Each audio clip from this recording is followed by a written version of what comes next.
that will come from Ian. Pardon me, still getting used to all the technology. I'm counting back in my head. Is it a month yet? That Ian was ratified? A month? Yeah. And in a month, you have someone who has already made representation to the Fair Trading Commission, who has already procured the forms to give to you so that you can make your complaint. He has already devised a plan for the sinking of wells so that the flooding can stop. He's already spoken about roads. He has not come to play. This is the type of representation that St. Lucie deserves. Yes. This is the type of representation that St. Lucie must demand. This is why we are satisfied that we have the right candidate for St. Lucie for the next election.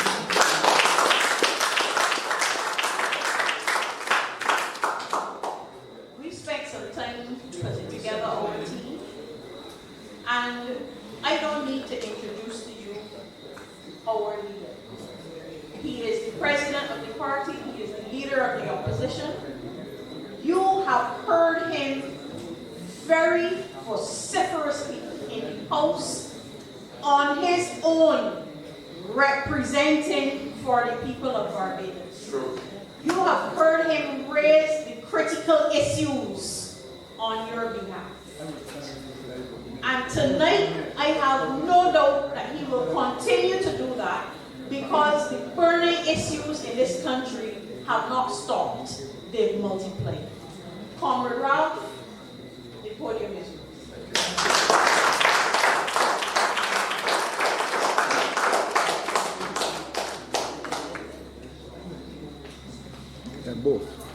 Both. This one.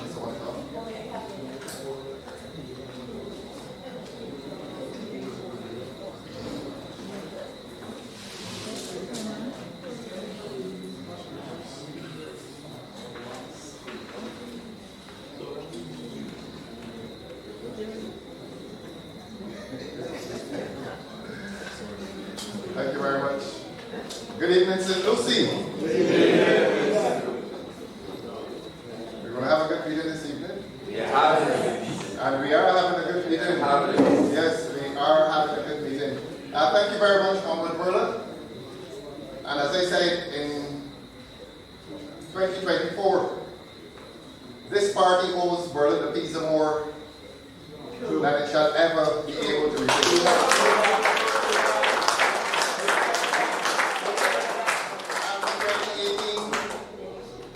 When the party was at its lowest ebb in its history, very few could be found.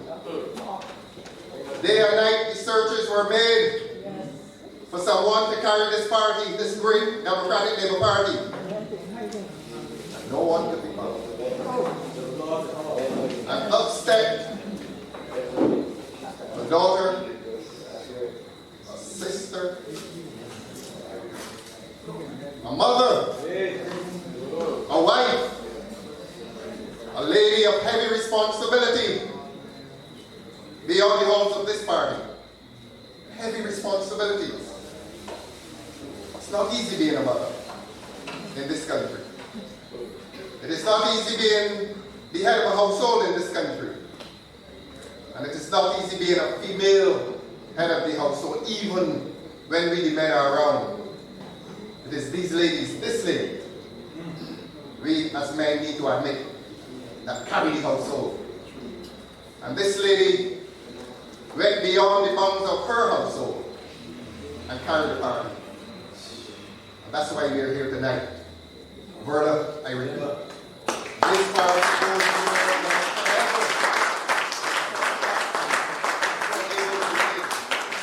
I've come tonight to speak about voting and transport as instructed by my colleague.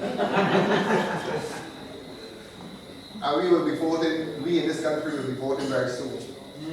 True. And it will become one of the ironies of political life that this beloved lady, this strong lady, this daughter, this sister, this mother, this wife will not be among the candidates.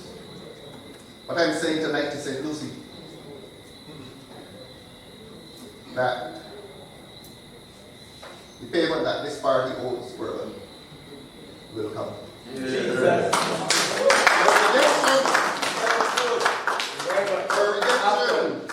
There's no disgrace about what this lady did in 2022. None at all. And we know the odds. None at all. And we know the adversity. Right. And we know what she went through. That's right. World and the visa, your redemption will come after the next election. And it will come not only because Ian Griffith will win, but it will come because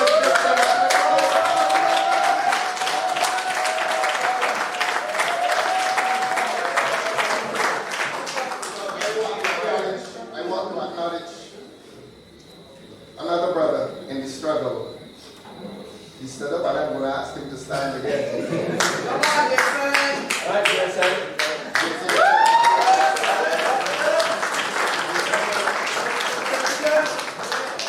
Ian and I are going to start the wave in the north.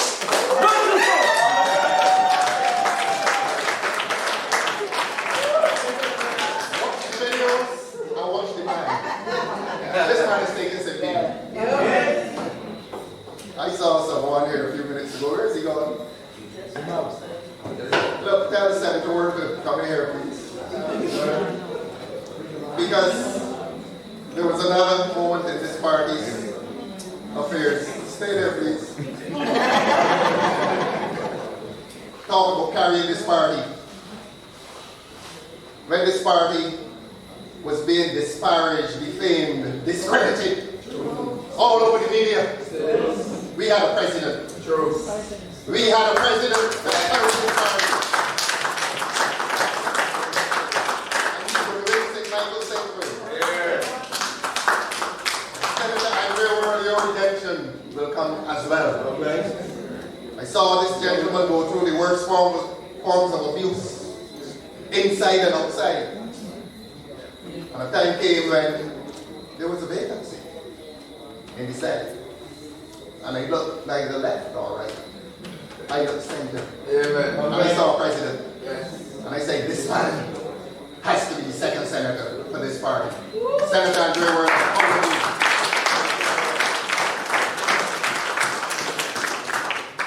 Some time ago, a short time ago, I had a conversation. I don't know what you were doing, but you could go back.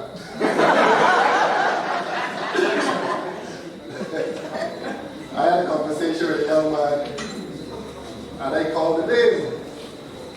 And he said, well, you not for St. Lucie, you can't call me 6'6". So tonight, I am being very respectful. Ian Ricardo Griffith. Richard. Ricardo is the Spanish form. You see, a lawyer has to ease over things. I gotta think quickly. Ricardo is the Spanish for Richard. Right, brother? Right. And he told me, you're not for St. Lucie, you're going to call me 6'6". So Ian, Richard, I want to say welcome. And there's a saying I grew up hearing you, people say, the Lord moves in mysterious ways. And you will repeat the other part. The Lord moves in mysterious ways. His wonders to perform. You know the story. And you know that Ian's journey has not been the usual journey.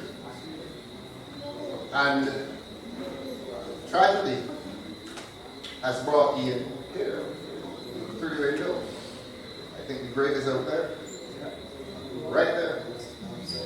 And we cannot leave this place unless we pay tribute to young Alvin Tuffy. And his sacrifice has turned into this credit for this party. This credit called Ian Richard Griffith. And as I said, the journey has been rather different. But all I will say, the Lord moves in mysterious ways. His wonders perform. His wonders. Y'all don't know this? Yes. So like I say it again, the Lord moves in mysterious ways. His wonders perform. This wonder called Ian Griffith. Richard. We at the party, obviously, we're trying to decide, well, what are we going to do? And I told them, look, we must bury our comrade. And the question of candidacy will not be discussed until we bury our comrade. Yeah. And the usual search, we call ourselves Democrats. And the usual searches were made and the usual names were coming in. At St. Philip, we were hearing names. At Christchurch, at Central Barbados, we were hearing names. And when we got to St. Lucie, we hearing one name. One name. And therefore, the party was left with no choice. This is the man. May I call you sexist tonight, sir? Ian Richard Griffith. Again, I say to you, welcome to this great team. The 30 of us who will carry the banner for our Barbados party. St. John is our Barbados political home, but St. Lucie is our Barbados personal fraternal. So we come to this landscape with humility, and we come and present to you Ian Richard Griffith, who, as Jason said, will start the wave in the north and come down the coast and go to Central Barbados and to St. Philip and Christchurch. And St. John. And St. John. And we ask God that His will be done through the people. We intend to win this election. And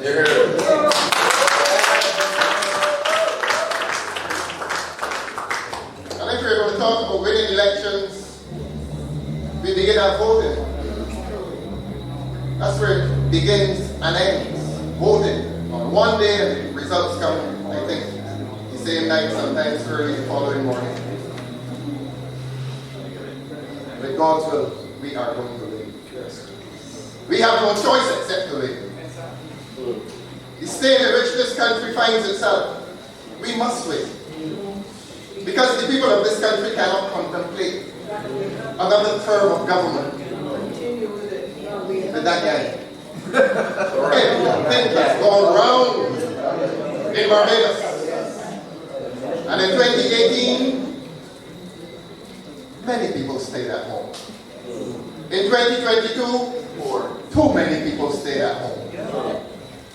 If it is 2026, it is our duty as the children and the grandchildren and the great-grandchildren of our Molten Barrow to ensure that this Miyamoto government will not win simply because people in Barbados stay at home.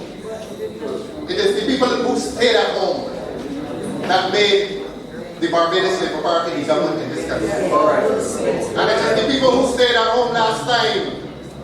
If they come out, and Ian, it is our duty to bring them out. And it seems to me that St. Lucie is saying, we will come out.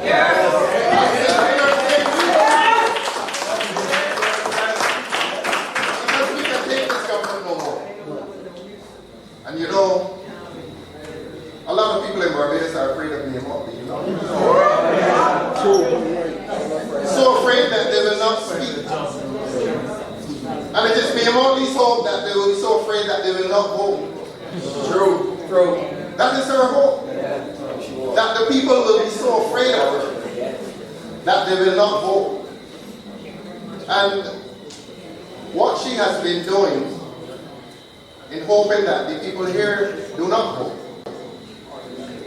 is that by this so-called freedom of movement initiative, she intends to bring people here to vote.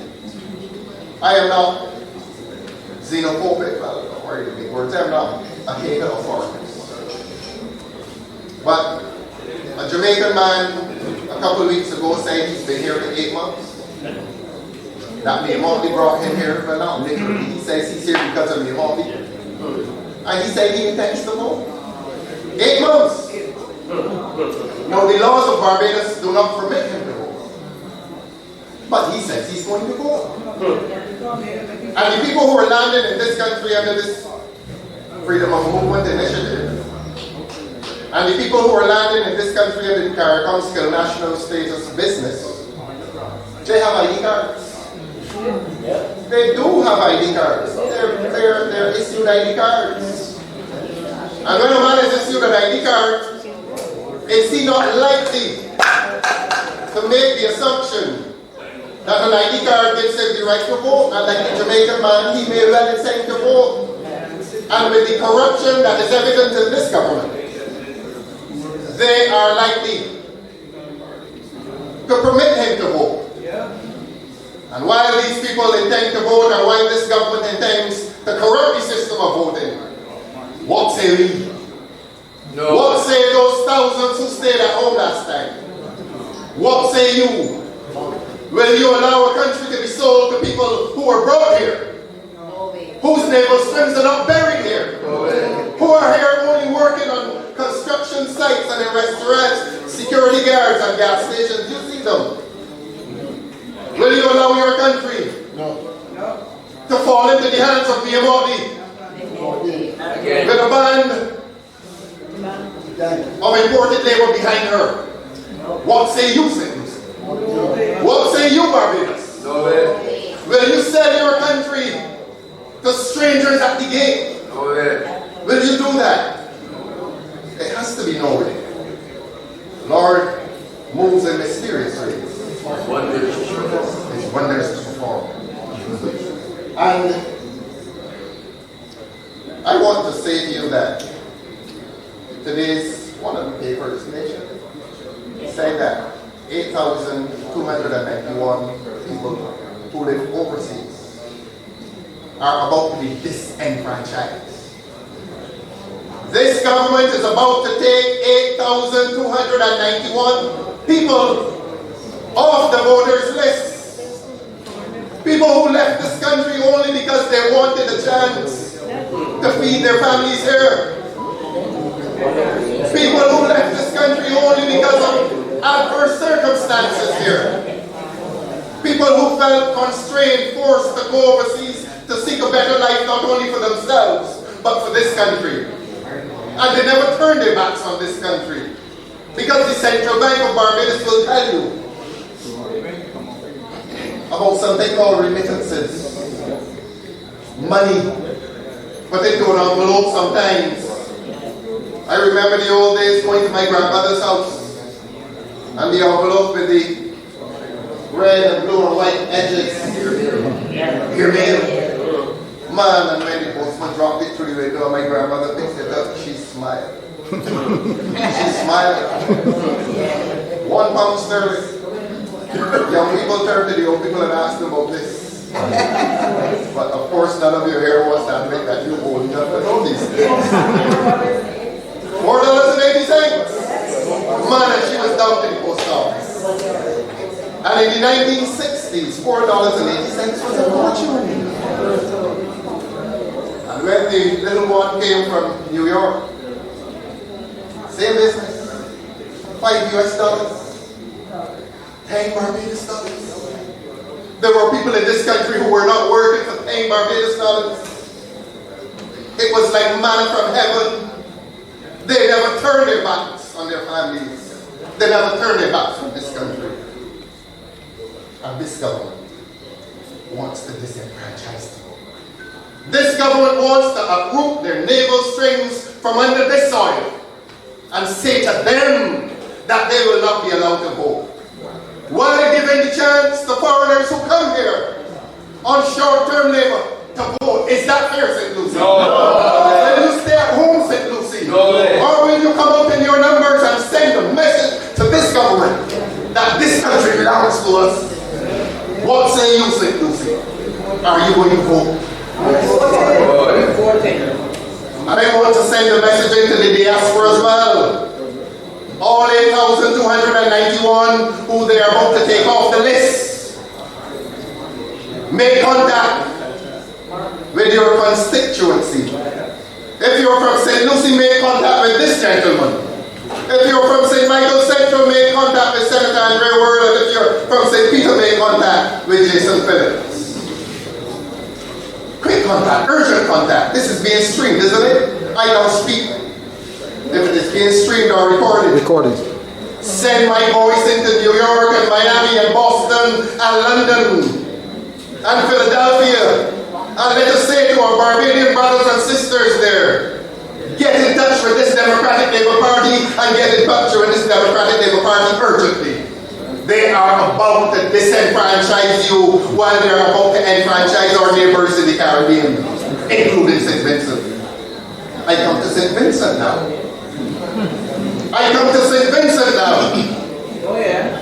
It was reported reliably in the media, both here and in St. Vincent, that 5 Barbados, 5 or 6? 5. Dressed in red shirts, landed in St. Vincent this week. Yeah. Not as tourists, but as political operatives sent by this government to interfere in a St. Vincent election. And there's a treaty called the Treaty of Chaguaramas which established CARICOM. And one of the guiding principles of the Treaty of Chaguaramas is that one country must not interfere in the internal affairs of another country. And what those 5 are doing represents a grievous breach of the Treaty of Chaguaramas. They have no right there. And they ought to be sent back to Barbados. And I say to the Vincentians, do not do business with them. They are trespassers on St. Vincent soil tonight. They have no right being there. They want me dead.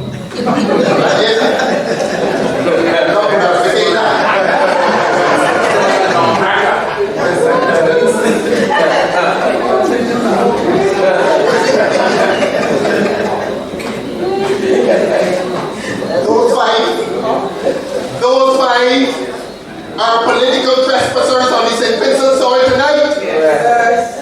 And those 5 sent as they have been by the Barbados Labour Party are there in breach of the Treaty of Chaguaramas, which says that a country such as St. Vincent has a sovereign right to conduct an election without interference from any other country in this region and without any interference by this Barbados government. They need to be back.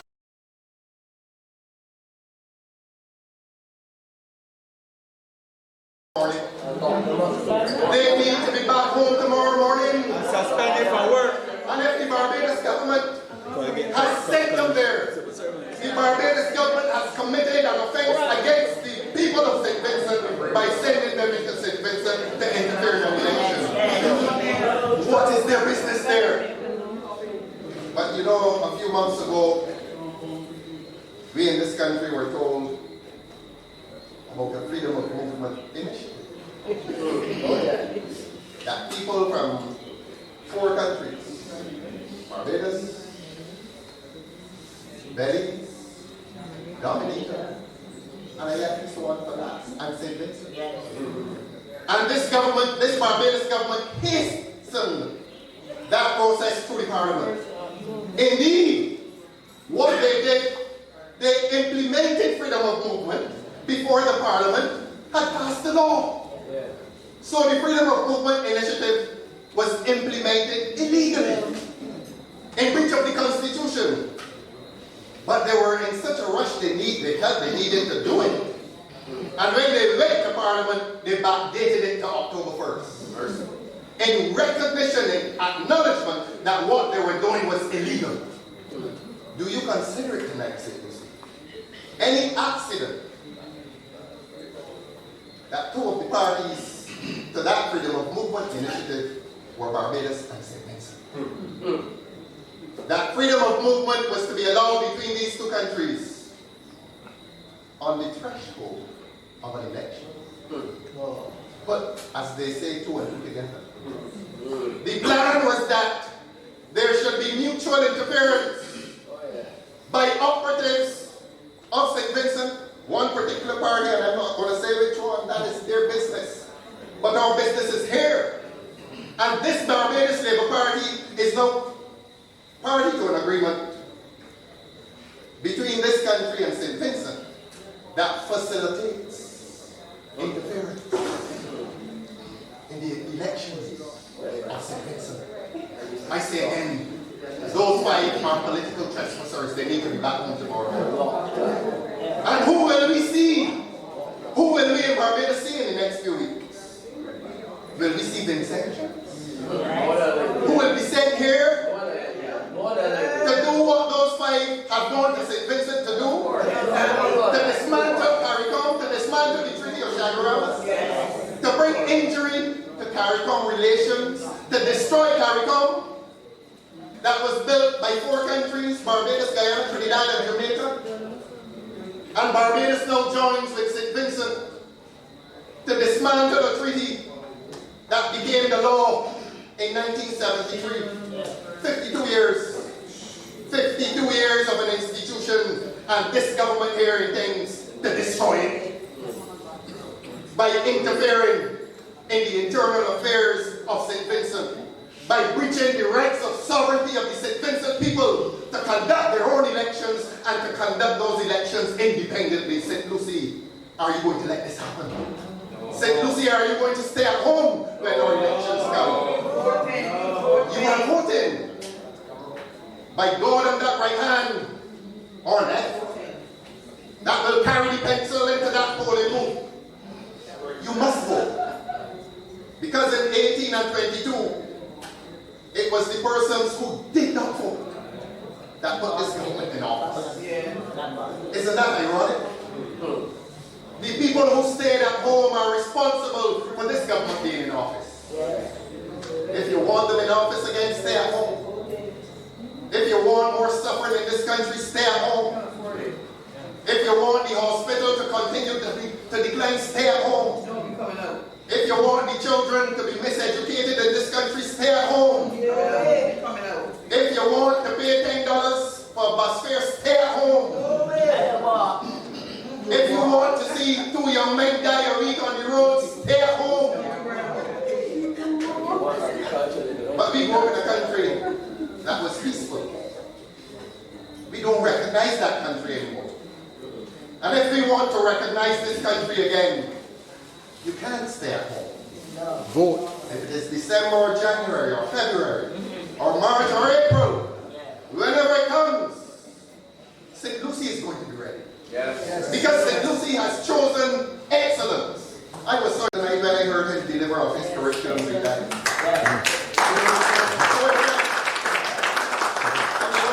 A lot of us take sports lightly.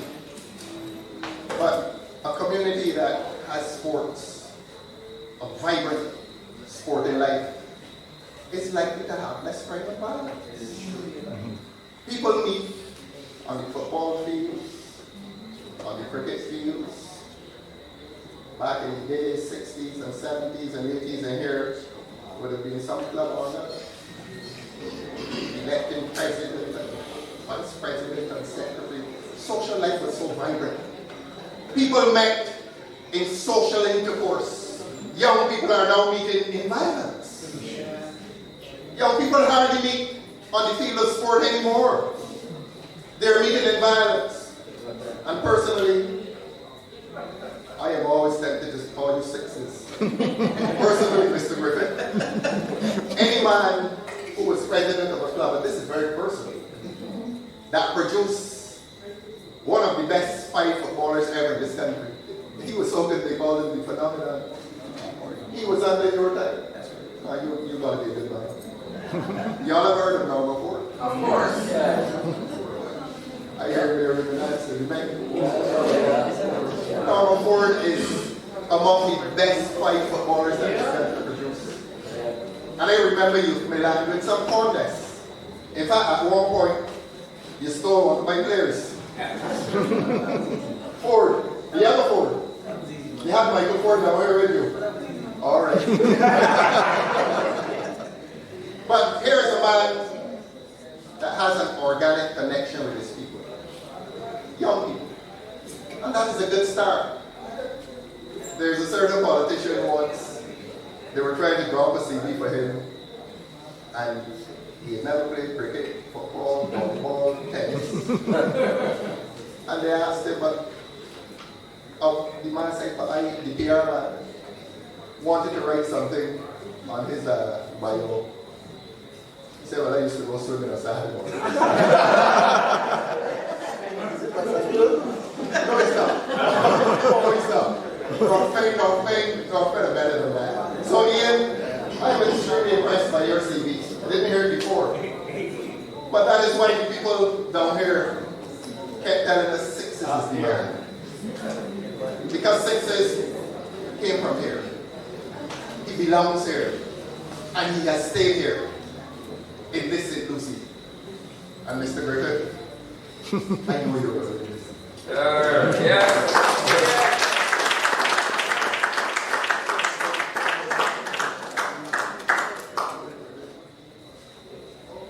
And so I've addressed you on voting. Wouldn't be too long tonight. I've addressed you on voting. I have indicated to you that you should speak to your relatives overseas and tell them what this government is about to do to them. And apart from the 8,291 that they plan to strike off, this is an open invitation to those of you in the diaspora to get an open ticket and to prepare to come to this place, your country, that is being taken over by strangers at the gate. Whenever she calls it, January, February, March, or even December, she sneaks it upon us. Because they ambushed this lady In December 2021. Yes. 2021. Yeah. It was an ambush. Yeah. We're not getting ambushed again. We're not getting ambushed again. Our loins are girded, and we're ready for battle. This Democratic Labour Party is ready for battle. And may it be the will of the Lord, we intend to win. Yes.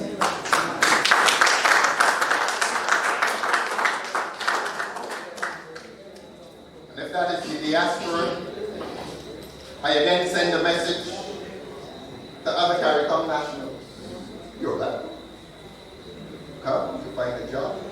That's fine. But, my friends, you must not find yourselves party to voter manipulation by this government. This government intends to commit fraud in order to win an election. This government intends to pad the voters list with non-Barbadians, just as those non-Vincentians have gone to St. Vincent to engage in political mischief. This government intends to engage in political mischief here in Barbados. Of course, yes. To alienate and marginalize and disenfranchise Barbadians. It will not happen again. If she calls it in December, are you ready, St. Lucie? Yes. If she calls it in January, St. Lucie, are you ready? Yes. If she calls it in February, are you ready? St. Lucie, or March, or April, St. Lucie, are you ready? Yes. We have no choice but to be ready. This is bad now. And I am now going to take an instruction because I am him. I am not me. And if I come down here and Mr. Griffith tells me, talk on transport, I have to move away from voting now and talk on transport. And he introduced the subject by saying, that transport has to be a social service. It is. And I want to say that that is the official position of this Democratic Labour Party. That transport is a social service. It has to be from 1955 to 2025, how many years? 70 years of a transport board. 70 years. that we have lived in this country and we've taken the transport word for granted. But this government no longer takes it for granted. Because I heard just yesterday that they intend to dismantle not only the transport board, we call it, but they intend to dismantle the limousine of the poor. That is what the transport board is. The limousine of poor people. I came along and saw the Leyland, and then the Leyland was modernized into the sedan. The Albion, yes, the Albion was before the Leyland. The AC. Yes, the AC with the little lever, the gear stick, and the Albion with the gear stick. The man had to break off his arm, changing gears, and the engine, the hot engine was right next to him. And that was the poor man's limousine. And all that the poor man has in this country in terms of transport, this government intends to take it away. Oh, Father. St. Lucie, when you come out, Yes, Ian correctly said it is a social service and it is a part of the social democratic philosophy of this great party that there are some services that must remain social. Health, you can't pay for health. Education, we can't pay for education. This country educated me from Grayson, Wesley Hall, secondary school through to university to law school. I am here because of my fellow citizens, some of whom hardly had a formal education, and they invested in me and Ian and Verla and gave us an education, and we have come back to say thank you. But not only are we saying thank you, we are ensuring that that philosophy that gave us an education, Ian, that philosophy of social democracy that ensuring that the children of poor people can have a chance in this country, that it will continue. Therefore, education must be paid for with tax dollars. You miss and get sick in the United States, you might have to die. Unless you have a good bank account or an insurance policy. I couldn't pay for my education. I could not. You pay for it. Must I be so ungrateful? Or Shakespeare said, in gratitude, more strong than traitor's arms, could occupy my body. That I could have a country pay for my education and the education of thousands like me, and I become a politician and I dismantle it? Can't do it. This Democratic Labour Party cannot, will not, must not do it. Housing as well. Back in the 1950s and 60s, when we moved from the little chattel house, and thousands of Barbadians went into the government units, it was not a profitable enterprise for the National Housing Corporation, but the government, the Democratic Labour Party government, under your former representative, Sir James Cameron Tudor, and these Barbadians who ever lived, Errol Walton Barrow, that people should live in circumstances of dignity, and housing was not a profit-making enterprise. Housing was made a right, not a privilege, a right for Barbadians. And it was, according to my friend here, a social service. It must remain a social service. Yes. And this Democratic Labour Party will insist after the next election that the young children in this country, of all parishes, will have a chance to live in dignified housing. It must be a social service in this country. Those who like it and who don't like it, I'm sorry. But we must invest in our fellow citizens. We must invest in our fellow citizens who did not choose their place of birth. They don't choose their parents, you know. A child does not choose his parent. A child is born in circumstances either of privilege or disadvantage. And this country must continue to ensure that all children in this country will have an equal chance to a dignified life. And therefore housing must continue to be a social service. You know the story by now. That this government used hope in trying, and that is hope in the housing thing, the disaster, to try to dismantle and destroy the National Housing Corporation. And it is only because this party stood up to them after they spent your $60 million. Your $60 million was spent on a few houses. Some of them have grass growing up to the ceiling. It is only after we intervened. Still no inquiry. Still no inquiry. It is only after this great Democratic Labour Party protested that hope is disappearing quietly. Still getting work, mind you. But that National Housing Corporation is arising again. They've started to put lands back in the name of National Housing Corporation because I said that in Parliament and insisted that they should do it. This government has to change. This government has to go. Yes. We cannot allow this government to continue. Because if this government is allowed to continue, it wouldn't only be boys dying in the road by gunshots. Poor people in this country are going to die because of a high cost of living. Yes. Poor people in this country will continue to die in accident and emergency because after 3 days they can't see a doctor. Children will continue to stay at home and catch chickens to sell to certain people so that they can give their mother $10 to get lunch. That will continue. Y'all didn't know this, St. Lucie? It is happening in St. Michael. Little boys are running around the gas stations catching chickens at 10 o'clock in the morning when they should be in school so that they can get $10 to take home and give their mummies to cook a meal for them. St. Lucie, you probably don't know this. But those of us who are from St. Michael and Christchurch have seen the disappearance of the chickens from around the gas station. Yes. Yes. That's where they've gone. Poverty. There are children gripped by poverty in this country who cannot go to school because their mother can't cook them breakfast. And if they have enough pride to go to school, the teachers have to bring lunch for them. We used to get milk and biscuits at 10 o'clock. Jamal. I ought to acknowledge Jamal. Jamal, please stand and be acknowledged.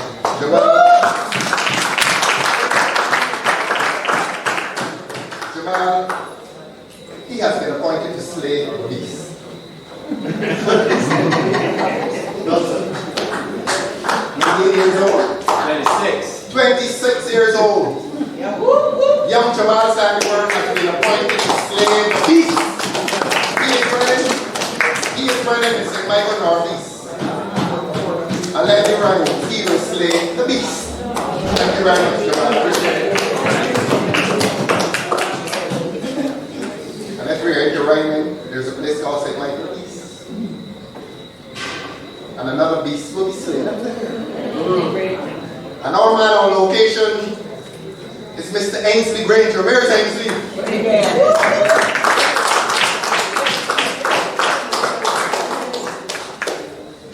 Verla, you know all of these people, right? Verla, you know all of these people, right? No, you know these people. Well, I want you to help to look after these people. What was done to you, and I mean this, what was done to this young lady in 2022 will not happen again. No. Redemption. Redemption, brother. And if. That's right. And when? A friend of mine told me, don't say if. When we win this election, and God tells us, take this country back, this lady will be at the center.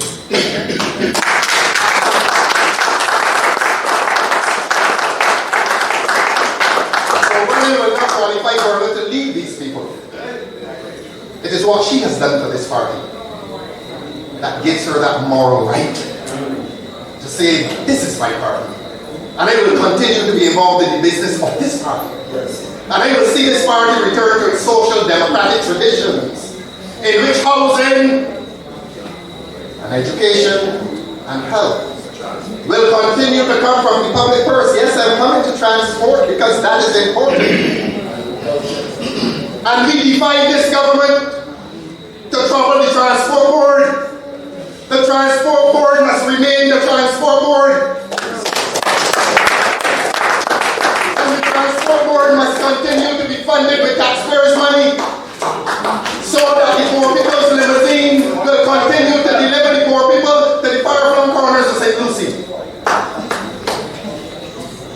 That is our only mode of transportation when we are poor in this country. What are they going to do to us? What is this government intending to do to us? A government that spent reportedly in excess of $70 million on tariff system and has not given an official report and tell you that they can bring a man from Bridgetown to Cottontown at 10 o'clock in the night. What has he done to this government? What wrong has he done to this government? What wrong has the man who lives in Bathsheba, what wrong has he done to this government? What wrong has the man in Bayfield done to this government? Why can't they get a bus at 10 o'clock in the night from Bridgetown to their home? What have they done to this government? Well, I want to tell you what you must do to this government. Vote them out. Vote them out. The time is coming. And it is closer than you think. And if it is not so close, your mind will remain made up. Are your minds made up tonight, St. Lucie? Are you going to talk to your neighbors, St. Lucie? Are you going to tell your neighbors what is happening in this country? Oh, yeah. We've already told the Vincentians what they're coming to their country to do.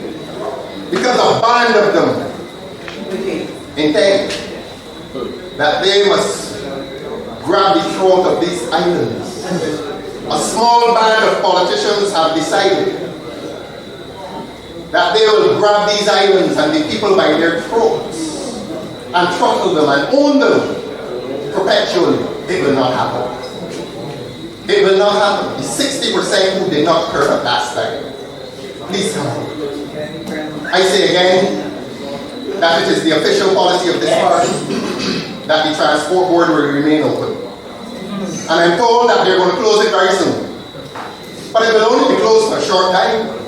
Yeah. Because this Democratic Party will win. And stage by stage, the transport board will be reopened. And it will be reopened as a social service, to quote Mr. Griffith. A social service serving the interests and the entitlements of people in this country who cannot afford a car. Are you going to ignore them? One of the worst experiences I've ever had, I was at the university. And I stood up at the bus stop for 3 hours trying to get to the United States. I can tell you, the mental torment, the torture. You become angry, you feel alienated, you feel marginalized, you feel as if the country in which you're living is not yours any longer. That is what goes through your mind when you can't get a bus.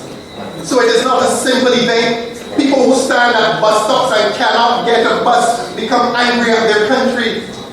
They feel as if the country is ill-treating them. They feel as if they're no longer a citizen. You don't have to have your passport removed to feel as if you lose citizenship. Stand up at a bus stop for a long time, especially when the cars are going by. It's one of the worst feelings in the world. And you're looking, and you can't see that blue bus.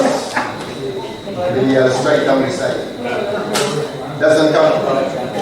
But if you felt angry at the late bus, try to imagine how you will feel when there's no bus. What are you going to do?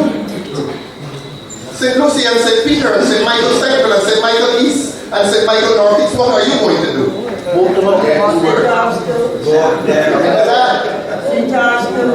And do you find that it is any accident that this government is closing the transport board for you? And they bring in Uber. They bring in Uber. And Uber is not bringing one vehicle into this country. All Uber is bringing into this country is privilege. The privilege of contact with people. Big people talking to big people. And the little taxi man that used to hustle and get his job, the Attorney General posted this week in Parliament that they got 400 plus signed up. And the dignity of self-employment has been lost in this country. Taxi men who work 20 and 30 and 40 years, sometimes one taxi, sometimes two, sometimes three. the government begrudges them so much. Having legislated for taxi and fare increase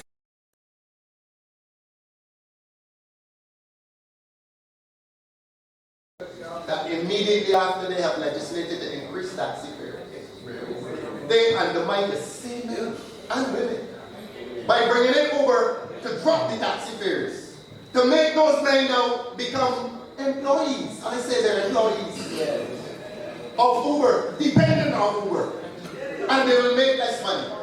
Because this government does not want to see poor people thrive and survive in this country. St. Lucie, what are you going to do? St. Lucie, are you going to stay at home? No. St. Lucie, are you going to come out? If it is December, please come out. After Christmas, January will come. Anything can happen, my comrade said. I say to this government, and you say to this government, do not touch that transport board. And if they touch the transport board, this government is leaving you in no doubt as to how they feel about you. This government is leaving you in no doubt as to how they feel about poor people. This government is leaving you in no doubt that they have no intention to subscribe to the principles and the philosophies of social democracy, which say that government must and will continue to invest in social services, education, health, housing, and transport. They're coming for transport. Is it education next? They're coming for transport, and the Deputy Prime Minister said yesterday or the day before, yes, we're coming for it. We're going to dismantle it. They brought Uber here and they're going to dismantle the transport board. So you can't pay bus fares any longer, you have to pay taxi fares. St. Lucie, you have to pay taxi fares. So they've gone for transport. Will they come for education next? There are some countries in this Caribbean that people are paying to send their little children to primary school. They all use it. Will they come for health next? They're parts of the hospital where you're paying fees. Hope, as I told you, was created to destroy NHC. And it was the fight that this Democratic Labour Party took to the government that has caused the survival of NHC. We have fight in us. Yes. We have fight in us. And we are going to ensure that the transport board survives this government. We are going to ensure that this government does not survive the next election. We are going to beat them and beat them back. We are going to start and subdue things with this country and keep them back. I said before and I'll say again, he will slay the beast from St. Michael Northeast. And if there's any beast in St. Michael East, Ainsley Granger will deal with it. This is a government full of political beasts. And we will slay them. I believe I've gone on longer than I intended. I want to thank you for being a wonderful audience. I really do want to thank you for being a wonderful audience. I want to thank you for sending us the excellence of St. Lucie, Ian Richard Griffith.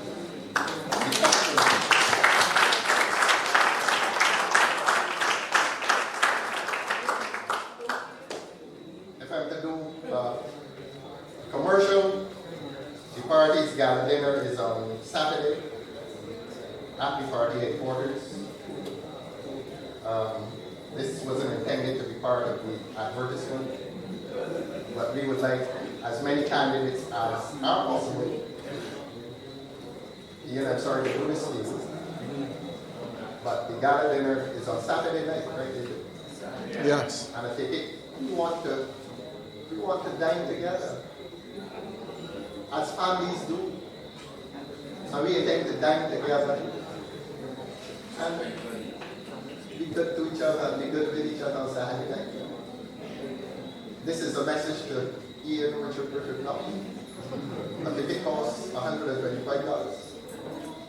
And if I hear that anybody from St. Lucie who wants to come has not come, I'm not leaving you. See this gentleman here? Speak to him. Because the people in St. John I was speaking to them. I want all cross sections in that auditorium on Saturday at the gallery. You don't have to drive a Mercedes-Benz to come down there. I want you all down there. I believe there are 25 tables, 250 people. I want our candidates to buy so many tickets that we will have to increase the number of tables. This is early notice. So before you leave here, speak to me, and I will speak to my new friend. He knows what he must do. Where do you go with this? When I began, I said, this party owes you more than it will ever be able to repay your country. Of course. You have to be there at a special table. But we look forward to seeing all of you. The other commercial that I must run, we have the government on the run. We have started it a long time ago. I invited you, your son says yes, now he will come. The LPTV at 7 o'clock, on Tuesdays and Thursdays, 7 till 9. We present our candidates, and there are some who are not candidates who we present. And we use our own medium to give publicity to the most excellent work that has been done in criminology in this country for many, many years, like this lady.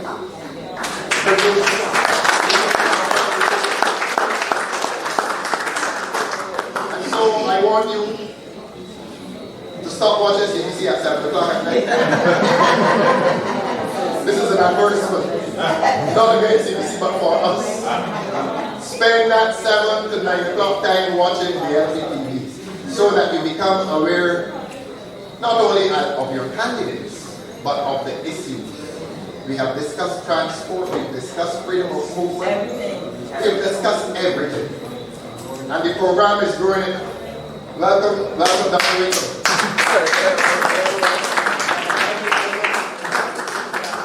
You all come to know him, he's St. George, not St. George, he's St. JR, the UI election. Can you repeat that? Yes. The St. James the UI election. You come to meet this wonderful Barbadian. Wonderful doctor. Wonderful doctor. He's not on the way from the other side of the island, the far side of the island, but we're so happy, Dr. Wickham, every time we see you. Yeah. Thank you. Thank you very much. I don't think there are any other commercials I'm supposed to do, but let us continue to be this great party that we are becoming once again.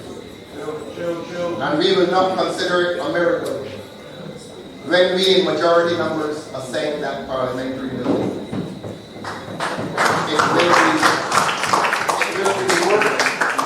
It will be the work of the Lord. And the Lord moves in mysterious ways. I gotta repeat it because today's Sunday.